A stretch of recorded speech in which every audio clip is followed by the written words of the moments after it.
Wanita idaman itu ulama kita mengatakan 3. Wanita idaman ya. Anggun di ruang tamu, gesit di dapur, seksi di kasur. Itu aja. Bisa. Anggun di ruang tamu, berpenampilan harus tidak membuka aurat.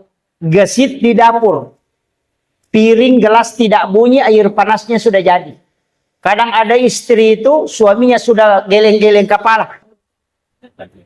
Masih tidak mengerti. Ada tamunya mau dibikinkan air panas, sudah begini suaminya tapi tidak mengerti. Tidak ada di sini. Tidak ada, Bu. Kalau ada istri begitu, Pak, ganti saja.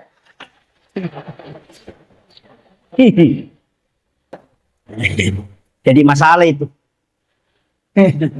Iya.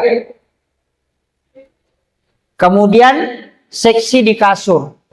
Berpenampilan paling seksi itu kalau bersama dengan suami. Itu penting. Karena syahwat suami itu ada pada pandangan. 60-70% itu ada pada pandangan. Kalau wanita itu ada pada pendengaran. Makanya beda. Jadi suami laki-laki itu biar tidak ganteng, yang penting pintar merayu, pasti laku. Kalau perempuan tidak. Beda memang. Karena syahwatnya laki-laki itu ada pada pandangan.